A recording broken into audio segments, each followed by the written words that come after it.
Boy, we got a good one today. We've got something that you need to know, and I'm going to make sure you get the right information, okay? Avoiding long distance relationship failure simply by asking two questions. What are these questions? And when should you ask them? Well, I'm glad you're asking. You know, we want to get you the basic facts where your LDR, long distance relationships, a smooth transition into marriage. That's what our goal is. If you're in a long distance relationship, LDR, are you already set to fail? If you don't answer these two questions, probably failure is a reality. Kind of scary, huh? What could give you a better feeling to find the love of your life? You know, it's pretty hard to beat. Maybe you've looked a long time and you're just restarting your life, and nothing gives you a feeling of happiness like finding that person, you know? For a lot of us, it's just a change is in order. We're looking for something different. Maybe we're looking in a different country. Everything is different. This time you're looking for somebody unique, someone that actually wants to make sure your needs are met and wants to see you truly happy. That's a good thought now. Well, I'm going to tell you right now, the Philippines offers a refreshing change for a lot of us. The women are beautiful, loving, kind, happy, educated, and they want to find a loving partner. Did I mention beautiful? Also, an interesting thing that makes no difference to them is age. Yeah, age. That means that if you're 50, 60, or even 70, you can find a woman from 21 on up that might be interested in you.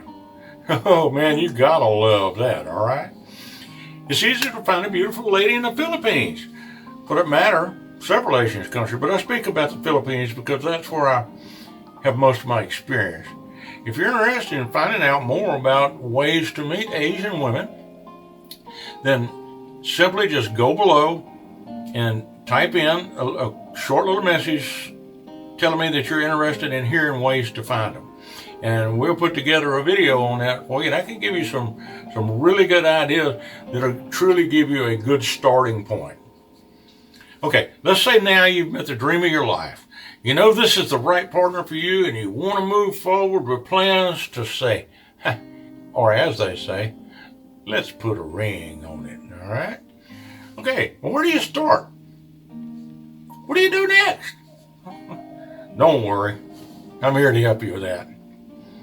Each country has its own set of rules to follow, and the rules must be followed exactly, and each step must be proven.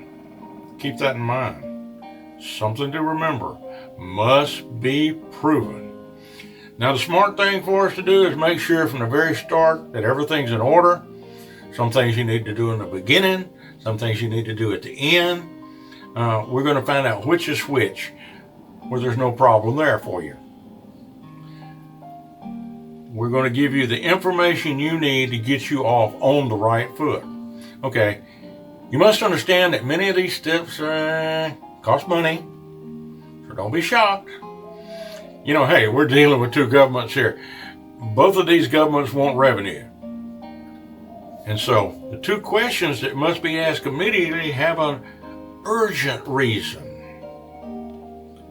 Each one determines the future of the marriage is even possible. If you don't answer these two questions and keep building a relationship, it could cause you a lot of problems. Because later on, when you're deeply in love, you might find out, you don't even qualify. That's right, you have to qualify. So if you don't answer these two questions, it might be wasting your time and your money, and worse, falling deeper in love only to find out one government or the other government saying, no, you can't get married. In a later video, I'm going to be providing other information about actual requirements and many of the things you're going to need to know. And We just want to make sure that you, at this point though, that you both qualify. So let's get started. The first question we need to answer might sound silly, yeah? But let's ask it, and then follow through to make sure there's no problems later on. I think you'll appreciate that. When you first meet somebody and you fall in love, it's imperative you ask a simple question. All right, are you ready for this big one? Are you married? Yeah, no joke. Well, we think we already know the answer to that, right? She wouldn't even be talking to me if she was married. Hold on, partner. I got a little surprise for you.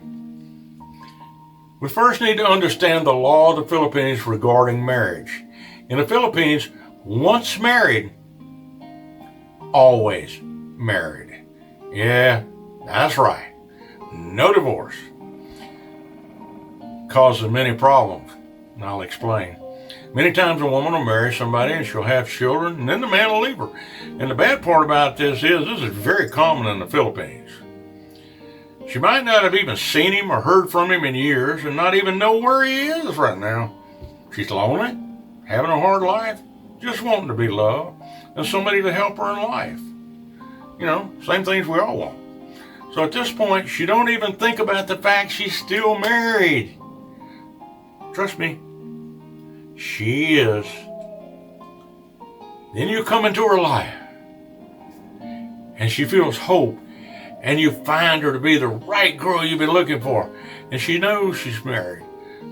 But when she starts talking to you, she don't think about it because she don't think anything's ever going to get serious, and so she just don't tell you. Lo and behold, then it happens.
We're going to do it, get it over with, and then you'll know the answer and not waste your time and your money.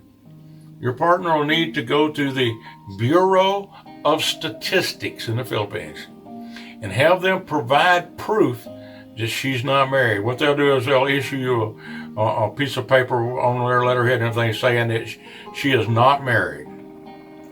It is required. It does not happen often, but you might find out she's married and scamming you for money. Thankfully, it don't happen a lot, though. But it does happen. So we want to protect you and make sure that everything goes smooth. That's the first question to be answered, or you might find out later on she's not qualified to get married. What a hoot. All right? Hey, guys. Providing good information to everyone, that's my goal. Getting the word out is not easy, though. So, I'll make you a deal. I'm going to help you get the information you need, so please help me reach others with the same critical information. There are others out there that are in the same boat that we're in. They're trying to accomplish a long-distance relationship, make it as smooth as possible, and they need the information. I've got the information to help them. But the problem is I can't do it alone. So I need your help. And you already know what to do. That's what makes it so simple. Like and subscribe. You got it. No problem. All right. What's the next question? We got one more. We just covered that one. It's a question where you need information before you start, and you need to know how many children, if any, she's going to be bringing with her when she comes from the Philippines. Some of her children may stay in the Philippines, but you be careful, it could cause you a problem later. That'll be a discussion for a later video. So, let's just keep focused right now. You need the number of children plus 2, you and her. 2 children, the number of children that will be coming with her. Now you have a total number that make up the family. This number will be used to calculate if you qualify. The country you live in, for me, is the United States, so it requires that you make a certain amount of money to support the entire family. And this is because when you bring a foreign spouse and the children to the United States, the government is not going to give you any assistance.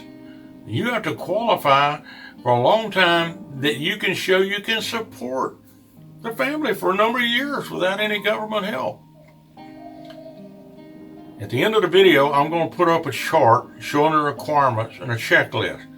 All you have to do is take the number of people in your family and how much money you make each year and check it on the chart, and then you'll know what's required.